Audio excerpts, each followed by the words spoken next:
എന്തോ കുട്ടിക്കാലത്തിൻ്റെ പെരുന്നാളായിരുന്നു എനിക്ക് ഭയങ്കര ഇഷ്ടം. കാരണം എന്തെന്നറിയില്ല, ആ വൈബ് ഒരു പ്രത്യേക വൈബ് തന്നെയാട്ടോ. ഒരു പുത്തൻ ഉടുപ്പൊക്കെ ഇട്ട് അണിഞ്ഞൊരുങ്ങി തമിഴ്നാട്ടിൽ അടുത്ത് കിടക്കുന്നതുകൊണ്ട് ഞങ്ങൾക്ക് മുല്ലപ്പൂവൊക്കെ കിട്ടാൻ ഒരുപാട് മുല്ലപ്പൂ ഇവിടെ കിട്ടും. നല്ല രസമാണ്.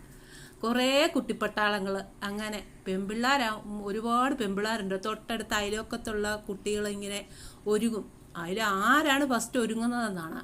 ഒരുങ്ങി പുതിയ ഡ്രസ്സിട്ട് മുല്ലപ്പൂ മേടിക്കാൻ കിട്ടും. കാരണം തലേ ദിവസം അവിടെ തമിഴ്നാടിൻ്റെ അതിർത്തിയാണ് കുമളി. അതുകൊണ്ട് അവിടെ ഇഷ്ടംമാതിരി മുല്ലപ്പൂ കൊണ്ടുവരും. അണ്ണാച്ചിമാർ തമിഴ്നാട്ടിൽ നിന്ന് മുല്ലപ്പൂ കൊണ്ടുവരും. അതുകൊണ്ട് ഞങ്ങൾ തലേ ദിവസം മുല്ലപ്പൂവിൻ്റെ മൊട്ട് മേടിച്ച് വെക്കും. ഞങ്ങളുടെ വീട്ടിൽ 3 പെൺപിള്ളേരാണ്, അപ്പുറത്തെ വീട്ടിൽ 2, അങ്ങനെ കുറേ തൊട്ടടുത്ത് വീടുകളെല്ലാം പെൺപിള്ളേരാണ്. അപ്പം അവരെല്ലാം പൂക്കൾ മേടിക്കും. പെരുന്നാളിൻ്റെ 1 മാസം മുന്നേ ഇവിടെ പടയൊരുക്കുക. പിന്നെ മൈലാഞ്ചി ഇടൽ, പിന്നെ വള, ഈ കുപ്പിവള ഇങ്ങനെ ഒരു അണ്ണാച്ചി കൊണ്ടുവരും തമിഴ്നാടിൻ്റെ അതിർത്തി. അപ്പോൾ അവർ ഒരു വളവിക്കാരൻ, ആ വളവിക്കാരൻ എന്ന് അവർ തമിഴ്ക്കാർ പറയുന്നത്. അപ്പോൾ അത് കേട്ട് ഞങ്ങൾ പറയുന്നത് വളവിക്കാരൻ. അപ്പോൾ അയാൾ ആ മാമ ഒരു വള കൊണ്ടുവരും. നല്ല രസം. അതിങ്ങനെ കുപ്പിവള ഇങ്ങനെ അടുക്കി സെറ്റ് ചെയ്തൊരു തുണി ഇങ്ങനെ പൊതിഞ്ഞ് കെട്ടിക്കൊണ്ട് വരും. അപ്പോൾ എവിടെ അണ്ണാച്ചി പോയാലും ഞങ്ങൾ വിളിച്ചു, അണ്ണാച്ചി എവിടെ കണ്ടാലും പോയി വിളിച്ചുകൊണ്ട് വരും വീട്ടിലോട്ട്. എന്നിട്ട് ഞങ്ങൾ കുപ്പിവള ഇടും. 3 പെൺപിള്ളേരുണ്ട് ഞങ്ങളുടെ വീട്ടിൽ. ഞങ്ങൾ കുപ്പിവള ഇടും, കൈ നിറച്ച് കുപ്പിവള ഇടും. പിന്നെ അതുപോലെ തന്നെ അയൽവക്കത്തുള്ളവരെല്ലാം ഞങ്ങളുടെ വീട്ടിലോട്ട് വരും. അപ്പോൾ അവരെല്ലാം കൂടെ ഇരുന്ന് കുപ്പിവള ഇടില്ല. നല്ല രസമാണ് അതൊക്കെ ഓർക്കുമ്പോൾ എന്തൊരു രസമായിരുന്നു അത് കേട്ടോ. കുപ്പിവള, ആ കുപ്പിവളയുടെ കൊതി ഇപ്പോഴും കൊതിയാവും ആ കുപ്പിവള ഇടാൻ.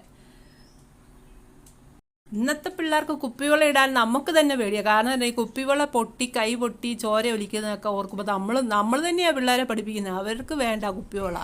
പക്ഷെ പണ്ടൊന്നും ഞങ്ങൾ കുപ്പിവള ഇട്ടിട്ട് അങ്ങനെ പൊട്ടും. പക്ഷെ ചോര വന്നാൽ അതൊന്നും ഒരു വിഷയമല്ല നമുക്കതൊന്നും. കുപ്പിവള പൊട്ടുന്ന ആ മുറിയില്ലേ, ആ കുപ്പിവെള്ളയുടെ മുറി, അതെടുത്ത് വെക്കും. അതെടുത്ത് വെച്ചൊരു കളിയുണ്ട്. അത് നല്ല രസം. ആ കളി അത് പിള്ളേർ കൂടിയിരുന്ന ഈ കുപ്പിവളയുടെ മുറി, അത് പല കളറുണ്ട്. ഈ കുപ്പിവളയുടെ മുറി ആ സെറ്റാക്കണം. ഓരോ കളറ് ഓരോ സെറ്റാക്കണം. അതൊരു കളിയാണ്. അത് ഇപ്പം നമ്മൾ കുലുക്കി ഇട്ട് കൊടുക്കും ഓരോരുത്തരുടെ കയ്യിലിട്ട് അത് കളറ് സെറ്റാക്കണം. അത് നല്ല രസം ഒരു കളിയാണ്. പിന്നെ പുളുങ്കുരി വെച്ചൊരു കളിയുണ്ട്. ഇതെല്ലാം ഒരു കളിയാണ്. പുളുങ്കുരി വെച്ച് ഒരുപാട് കളികളുണ്ട്. പിന്നെ കല്ല് വെച്ച് ഞങ്ങൾ കളിക്കും. കല്ലിങ്ങനെ 7 കല്ല് വെച്ച് അത് കളിക്കും. അത് അപ്പം വീട്ടിൽ വഴക്കുറയും, കല്ല് വെച്ച് കളിച്ചാൽ കടം കയറുമെന്ന് പറഞ്ഞ് ഓടിക്കും. പക്ഷേ അതെന്തോ അറിയത്തില്ല. പക്ഷേ അന്നേരം കല്ല് വെച്ചാൽ കടം കയറുമെന്നാണ് പറയുന്നത്. അത് കളിക്കും. പിന്നെ ഞങ്ങളുടെ കയ്യിൽ കുറ്റിയും കോലും അത് വെച്ച് ഞങ്ങൾ കളിക്കും. പിന്നെ വട്ട്, അതൊക്കെ ഇച്ചിരിയൊക്കെ ഉള്ളൂ കേട്ടോ. പെൺപിള്ളേരായിട്ട് അതിനോട് അത്ര താല്പര്യമില്ല. പിന്നെ പാവക്കളി എന്ന് പറഞ്ഞാൽ പാവയെ കിടത്തി തൊട്ടി കിടത്ത് ആട്ടുക. ഇത് തന്നെയാണ് പരിപാടി. പിന്നെ മുല്ലപ്പൂ തലേ ദിവസം നമ്മൾ ഒരു അണ്ണാച്ചി കൊണ്ടുവരും. തമിഴ്നാടിൻ്റെ അതിർത്തി ആയതുകൊണ്ട് മുല്ലപ്പൂ, വള വിൽക്കുന്ന ആൾ, സെൻറ്റ്, സ്പ്രേ അല്ല സെൻറ്റ്, അത്തർ ഇതൊക്കെ വിൽക്കുന്ന ഒരു മാമ വരും. അവർ ഇതെല്ലാം കൊണ്ടുവരും. അതുപോലെ ഇൻസ്റ്റാൾമെൻറ്റ് തുണി വിൽക്കാൻ വരും. അങ്ങനെ എല്ലാം നമ്മുടെ വീടുകൾ കയറി വരുവേ. അന്നേരം ഇവരെല്ലാം നമ്മളെ എവിടെയെങ്കിലും കണ്ടാൽ വിളിച്ചു. അത് ഞങ്ങളുടെ ഹോബി. എന്നാ അറിയാമോ, റോഡിൽ പോയി നിന്നിട്ട് ഇവരെവിടെയെങ്കിലും അങ്ങോട്ട് പോകുന്നുണ്ടോ വിളിച്ചുകൊണ്ട് വരും. ഈ വളയിടുന്ന ആളെയും മുല്ലപ്പൂ വിൽക്കുന്ന ആളെയും ഇവരെല്ലാം വിളിച്ചോണ്ട് നമ്മൾ വരും. വിളിച്ചോണ്ട് വരുമ്പോൾ വീട്ടിൽ മേടിക്കാതിരിക്കാൻ പറ്റത്തില്ലല്ലോ. അങ്ങനെ മേടിക്കും ഈ സാധനം. നല്ല രസമാണ് അത്. മുല്ലപ്പൂ, ഈ മുല്ലപ്പൂ. അപ്പം പിറ്റേ ദിവസം ഇത് വിരിയുള്ളൂ. അതിൻ്റെ വിരിയുന്ന ആ മണം കണ്ടോ, എന്ത് രസം മണമെന്നറിയോ. അതുകൊണ്ട് ഞങ്ങൾ വെച്ച് കഴിയുമ്പോൾ, ഇപ്പോഴല്ലേ ഫ്രിഡ്ജിലൊക്കെ മുല്ലപ്പൂ വെക്കുന്നത്, അന്നെന്ന് പറഞ്ഞാൽ ഫ്രിഡ്ജിലൊന്നും വെക്കുകയില്ല.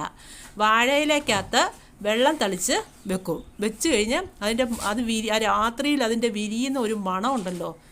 എന്നാ മണമെന്നറിയോ, സൂപ്പർ മണമാണ് അതിൻ്റെ മണം. പെരുന്നാളിൻ്റെ തലേദിവസം, പെരുന്നാളിൻ്റെ രാത്രി തലേദിവസം നമ്മൾ കിടക്കുമല്ലോ. കിടന്നു കഴിയുമ്പം ഉറക്കമില്ല. കാരണം എന്നാന്ന് പറയാം, നാളെ രാവിലെ എഴുന്നേറ്റ് കുളിക്കണം. ആര് കുളിക്കണം, എവർ കുളിക്കുന്ന അടിയാണ് അവിടെ കിടന്നത്. 4 പിള്ളേരുണ്ട്. അപ്പം 4 പിള്ളേരും കൂടെ ആര് കുളിക്കും, ഫസ്റ്റ് ഞാൻ കുളിക്കും, നീ ഫസ്റ്റ് കുളിക്കും, അങ്ങനെ അടിയാണ് അവിടെ. എന്നാന്ന് പറഞ്ഞാൽ ഉറക്കമില്ല. അപ്പോൾ 2 മണിക്ക് എഴുന്നേറ്റ് നോക്കും, 3 മണിക്ക് എഴുന്നേറ്റ് നേരം വെളുത്തോന്ന് എഴുന്നേറ്റ് നോക്കും. പിന്നെ ഈ പുതിയ ഡ്രസ്സിട്ട് ഒരുങ്ങണ്ടേ. പണ്ടെന്ന് പറഞ്ഞാൽ ഇന്നത്തെ പിള്ളേർക്ക് ആ വൈബ് കിട്ടിയിട്ടില്ല. കാരണം എന്താണെന്ന് പറഞ്ഞാൽ പുതിയ ഡ്രസ്സ് ഇടുന്നതിൻ്റെ വൈബ് കിട്ടിയിട്ടില്ല. പണ്ടത്തെ പിള്ളേർക്ക് ആകെപ്പാടെ പെരുന്നാളിന് മാത്രമേ തുണി എടുക്കാറുള്ളൂ, അല്ലെങ്കിൽ യൂണിഫോം. അതുകൊണ്ട് ഈ പുതിയ ഡ്രസ്സ് ഇടാനുള്ളൊരു കൊതിയാണ്. അതുകൊണ്ടാണ് പെരുന്നാളിൻ്റെ തലേദിവസം, പെരുന്നാളിൻ്റെ രാത്രി തലേദിവസം നമ്മൾ കിടക്കുമല്ലോ, കിടന്നു കഴിയുമ്പം ഉറക്കമില്ല. കാരണം എന്നാന്ന് പറയാം, നാളെ രാവിലെ എഴുന്നേറ്റ് കുളിക്കണം. ആര് കുളിക്കണം, എവര് കുളിക്കണം, അടിയാണ് അവിടെ കിടന്നത്. 4 പിള്ളേരുണ്ട്. അപ്പം 4 പിള്ളേരും കൂടെ ആര് കുളിക്കും, ഫസ്റ്റ് ഞാൻ കുളിക്കും, നീ ഫസ്റ്റ് കുളിക്കും, അങ്ങനെ അടിയാണ് അവിടെ. എന്നാന്ന് പറഞ്ഞാൽ ഉറക്കമില്ല. അപ്പോൾ 2 മണിക്ക് എഴുന്നേറ്റ് നോക്കും, 3 മണിക്ക് എഴുന്നേറ്റ് നേരം വെളുത്തോന്ന് എഴുന്നേറ്റ് നോക്കും. പിന്നെ ഈ പുതിയ ഡ്രസ്സ് ഇട്ട് ഒരുങ്ങണ്ടേ. പണ്ടെന്ന് പറഞ്ഞാൽ ഇന്നത്തെ പിള്ളേർക്ക് ആ വൈബ് കിട്ടിയിട്ടില്ല. കാരണം എന്താണെന്ന് പറഞ്ഞാൽ പുതിയ ഡ്രസ്സ് ഇടുന്നതിൻ്റെ വൈബ് കിട്ടിയിട്ടില്ല. പണ്ടത്തെ പിള്ളേർക്ക് ആകെപ്പാടെ പെരുന്നാളിന് മാത്രമേ തുണി എടുക്കാറുള്ളൂ, അല്ലെങ്കിൽ യൂണിഫോം. അതുകൊണ്ട് ഈ പുതിയ ഡ്രസ്സ് ഇടാനുള്ളൊരു കൊതിയാണ്. അതുകൊണ്ടാണ് ഈ നോക്കുന്നത്, രാവിലെ എഴുന്നേറ്റ് നേരം വെളുത്തോ എന്ന്. ഇന്നെന്ന് പറഞ്ഞാൽ പിള്ളേർക്ക് ഒരു കല്യാണത്തിന് പോയാൽ പുതിയ ഡ്രസ്സ് എടുക്കും, ഒരു ഫംഗ്ഷൻ വന്നാൽ പുതിയ ഡ്രസ്സ് എടുക്കും. പിന്നെ സ്കൂളിൽ ഒരു ചെറിയൊരു ഫംഗ്ഷൻ വന്നാൽ പോലും, അല്ലെങ്കിൽ ഒരു അയൽവക്കത്തുള്ള ഒരു വീട്ടിൽ ഒരു പിന്നെ കയറിത്താമസം ഗൃഹപ്രവേശം നടത്തുന്നതിന് നമ്മളെ വിളിച്ചാലും നമ്മൾ അവിടെ പോയാലും നമ്മൾ പുതിയ തുണി എടുത്തുകൊണ്ട് നമ്മൾ പോവുള്ളൂ. ഇന്നത്തെ പിള്ളേർ അന്നെന്ന് പറഞ്ഞാൽ ഈ പെരുന്നാളിൻ്റെ സമയത്ത് മാത്രമേ തുണി എടുക്കത്തുള്ളൂ. അപ്പോൾ അതുകൊണ്ടാണ് നമുക്ക് അത്രയും ഒരു സന്തോഷം നമുക്ക് കിട്ടുന്നത്. ആ വൈബ് നമുക്ക് കിട്ടുന്നത് തന്നെ അതിനാ പുതിയ ഡ്രസ്സ് ഇടുന്നുള്ള ചിന്ത അന്നേ പെരുന്നാളിന് നമ്മുടെയൊക്കെ വീടുകളിൽ എല്ലാ ആ ഏരിയയിലുള്ള ഒരു തേങ്ങാച്ചോറാണ് വെക്കുന്നത്. എന്നും തേങ്ങാച്ചോറാണ്. അത് എന്തോ തേങ്ങാച്ചോറ് ബിരിയാണി വെക്കുന്നത് ഞാൻ ഓർക്കുന്നില്ല കേട്ടോ. പക്ഷേ തൊട്ടടുത്തുള്ളവരൊക്കെ ബിരിയാണി വെക്കുക. ഈ തമിഴ് ബിരിയാണി ഇല്ലേ, അതാണ് അവർ വെക്കുന്നത്, തമിഴ്ക്കാരുടെ ബിരിയാണി. അപ്പോൾ അത് നമ്മൾ അങ്ങോട്ട് ഈ തേങ്ങാച്ചോറ് കൊടുക്കുമ്പോൾ ആ ബിരിയാണി നമുക്ക് ഇങ്ങോട്ട് കിട്ടും. അങ്ങനെയൊക്കെയായിരുന്നു അന്നത്തെ കാലം. അത് തേങ്ങാച്ചോറ്, പപ്പടം, പരിപ്പ് കറി. ഇന്ന് അതുപോലെ തന്നെ. അതുപോലെ മാങ്ങ അച്ചാർ. നമ്മുടെ മുറ്റത്ത് തന്നെ മാങ്ങാമരമുണ്ട്, മാവുണ്ട്. അപ്പം അതിൽ നിന്ന് പറിക്കുന്ന അത് എന്നും ഉണ്ട് അച്ചാർ. മാങ്ങാച്ചാർ സൂപ്പർ ടേസ്റ്റാണ് മാങ്ങാച്ചാർ. ഇതല്ല, പിന്നെ മുളക് ഇങ്ങനെ വത്തൽമുളക് പൊട്ടിച്ചത്, ഇതിൻ്റെ കൂടെ അതുണ്ട്, വത്തൽമുളക് പൊട്ടിച്ചത്. അതെ, പിന്നെ ചള്ളാസ് ഉണ്ടോ എന്ന് ഞാൻ ഓർക്കുന്നില്ല കേട്ടോ. അത് പിന്നെ പപ്പടം, ഇതെല്ലാം അതിനകത്ത് വേണം. പിന്നെ അത് രസമാണ് കേട്ടോ. ആ തേങ്ങാച്ചോറ് എന്നാ രുചിയെന്ന് പറയാം. അന്നത്തെ കാലത്തെ തേങ്ങാച്ചോറിൻ്റെ രുചിയൊന്നും ഇന്നത്തെ കാലത്ത് കിട്ടത്തില്ല. അതെന്തോ നമ്മൾ അടുപ്പിലാണ് വെക്കുന്നത്.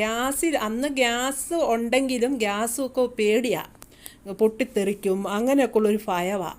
അതുകൊണ്ട് നമ്മൾ അതൊന്നും ഉപയോഗിക്കാറില്ല, ഗ്യാസ് ഉപയോഗിക്കാറില്ല. ഫ്രിഡ്ജില്ല അന്ന്. ടി വി ഉണ്ട് കേട്ടോ, ടി വി ഉണ്ട്. പിന്നെ ലാൻഡ് ഫോൺ ഉണ്ട്, പക്ഷെ അന്ന് കുട്ടിക്കാലത്ത് എൻ്റെ കിട്ടിയിട്ടില്ല. അല്ല, അത് കഴിഞ്ഞ് പിന്നെ ലാൻഡ് ഫോൺ എടുത്തു കേട്ടോ. അങ്ങനെയൊക്കെ ആയിരുന്നു ആ ജീവിതങ്ങൾ. പക്ഷെ അതൊക്കെ രസമായിരുന്നു കേട്ടോ. അതുപോലെ തേപ്പുപെട്ടി, ഇന്നല്ലേ തേപ്പുപെട്ടി, അന്ന് ചിരട്ടയിട്ടാൽ തേപ്പുപെട്ടി ചിരട്ടയിടണം. ചിരട്ടയിട്ടിട്ടാണ് ഈ തുണി തേക്കുന്നത്. അതാണ് തേപ്പുപെട്ടി.